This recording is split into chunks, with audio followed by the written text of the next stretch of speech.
میں کیپٹن صفدر سے صرف اور صرف یہ ریکویسٹ کروں گی کہ اپنے گٹر زدہ ذہن کی بدبودار تعفن زدہ ذہنیت کو معاشرے کو پراگندہ کرنے کے لیے استعمال نہ کرے، بنگلہ دیش کی طرح ترقی کرے تو وہ لوگ یہاں بیٹھے انڈیا بھی کہہ سکتے ہیں، کوئی آپ کے اوپر بالکل، میں نے انڈیا آپ کو بولا۔ غدار کا ٹیگ نہیں لگے گا۔ نہیں، میرے پہ کون لگائے گا غدار کا ٹیگ؟ جس یہ طرح غدار، سب کے یہ اوپر خود لگ جو رہے ہیں۔ غدار ہیں یہ میرے پہ غدار کا ٹیگ لگیں گے۔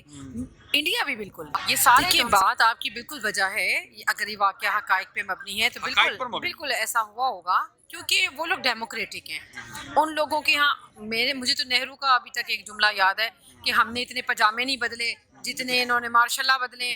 تو یہ چاپلوسی کی تھی یا خدمت کی تھی، اس کے اوپر کیا کہیں گے؟ بالکل یہ بات وجہ ہے، کیونکہ ان لوگوں کو صرف اور صرف یہی عادتیں پڑ گئی ہیں کہ ہم انگریز سامراج کی خدمت کرتے رہیں، ان کے جوتے پالش کرتے رہیں۔ اور ابھی بھی آپ دیکھ لیں رجیم چینج آپریشن کیا تھا، یہی چیز تھی نا کہ آپ ابھی تک اپنے آپ کو ذہنی طور پہ ان کے غلام ہی سمجھ کر بیٹھے ہوئے ہیں۔ جب تک آپ السلام علیکم۔ وعلیکم السلام۔ مس تنزیلہ عمران، کیا حال ہے؟ الحمدللہ ٹھیک ٹھاک۔ یہ آپ زمان پارک میں میلہ لگایا ہوا ہے، یہ کب تک چلتا رہے گا ایسے؟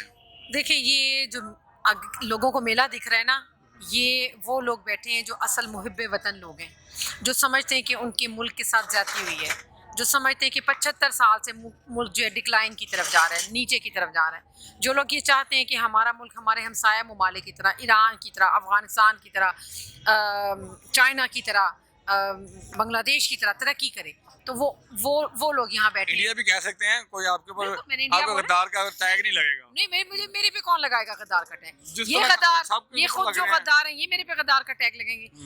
انڈیا بھی بالکل، یہ سارے جو ہمسایہ ممالک ہیں، جب پاکستان انڈیا سے ہی الگ ہوا اور ماشاءاللہ انڈیا دیکھیں کہاں پہنچا، پانچویں بڑی اور ہم لوگ کہاں پہ؟ میں حیران ہوں، انگلینڈ کو انہوں نے پیچھے چھوڑ یہی دیا۔ میں کہہ رہی ہوں نا، یہ چیز کیا ہوتی ہے، آپ اپنے وطن سے اپنے ملک سے کتنے لائل ہیں۔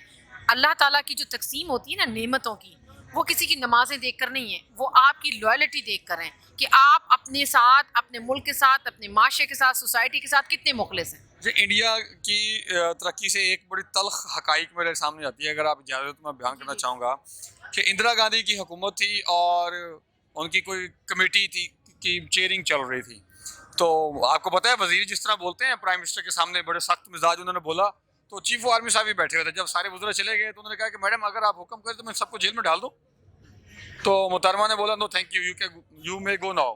تو چیف آرمی صاحب چلے گئے تو انہوں نے جی ایچ کیو میل کی کہ فلاں جنرل کو بھیج دیں، اور جیسے وہ جنرل آئے ان کو اوتھ اٹھوایا اور اس چیف آرمی صاحب کو ڈسمس کر دیا۔ اس دن سے لے کے آج تک کسی چیف آرمی صاحب نے ایسی بات نہیں کی۔ دیکھیے بات آپ کی بالکل وجہ ہے، اگر یہ واقعہ حقائق پہ مبنی ہے تو حقائق پر مبنی۔ بالکل ایسا ہوا ہوگا، کیونکہ وہ لوگ ڈیموکریٹک ہیں۔ ان لوگوں کے ہاں مجھے تو نہرو کا ابھی تک ایک جملہ یاد ہے کہ ہم نے اتنے پاجامے نہیں بدلے جتنے انہوں نے ماشاء اللہ بدلے۔ تو یہ جو چیزیں، یہ حقیقت ہے، یہ چیز ہمیں تکلیف دیتی ہے، یہ چیز ہمیں دکھ دیتی ہے۔ ہم چاہتے ہیں کہ ہمارا ملک بھی ترقی کرے۔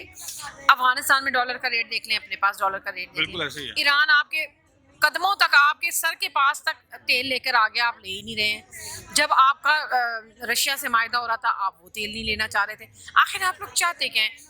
غریب تر ہو رہا ہے، امیر تر ہو رہا ہے، جو ایک 20% اشرافی ہے، یہ صرف انہی کا ملک رہ گئے۔ تو ہم یہاں پہ جو میلہ لگا کے بیٹھے ہیں نا، یہ اس لیے بیٹھے ہیں کہ میرے بچوں کا جو حق غصب کیا گیا ہے مجھے وہ واپس چاہیے۔ 20% اشرفیہ سے مجھے ایک اور ہسٹوریکل بات یاد آئی۔ پیر بگاڑا صاحب نے ملتان میں 1996 میں پریس کانفرنس کی، اور بعد میں 2001 میں یا 2 میں نوائے وقت میں بھی وہ پرنٹ ہوئی تھی۔ ونسٹن چرچل مصر کے دورے پر گئے تو سندھ اور پنجاب کے جگیردار ملنے کے لیے وہاں پہنچے، اور اسے جا کے کہتے ہیں کہ ہم نے سنا ہے کہ آپ ہندوستان کو آزاد کر کے جا رہے ہیں۔ تو انہوں نے کہا ہاں جی، کہتے ہیں جی ہم تو، ہمارا کیا بنے گا؟ تو وہ ونسٹن چرچل کہتا ہے کہ آپ لوگ پریشان نہ ہوں، آپ نے انگریز سامراج کی بڑی خدمت کی، آپ کے لیے ہم علیحدہ خطہ چھوڑ کے جائیں گے۔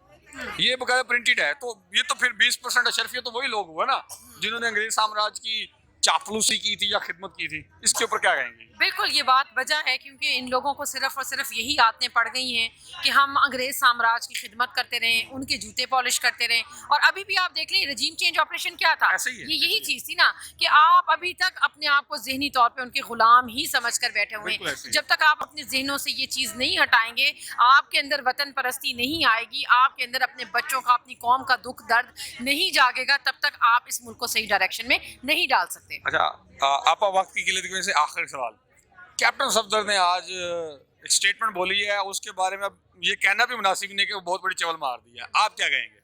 میں کیپٹن صفدر سے صرف اور صرف یہ ریکویسٹ کروں گی کہ اپنے گٹر زدہ ذہن کی بدبودار تعفن زدہ ذہنیت کو معاشرے کو پراگندہ کرنے کے لیے استعمال نہ کرے. اگر وہ سمجھتا ہے اپنی ذات کے لیے، اپنے خاندان کے لیے، اپنی فیملی کے لیے جو چیز اس کو ٹھیک لگتی ہے وہ اس کا اپنا دین ایمان، لیکن خدا را ہمارے بچے بچیوں کو گمراہ نہ کرے. Thank you very much. Thank you G.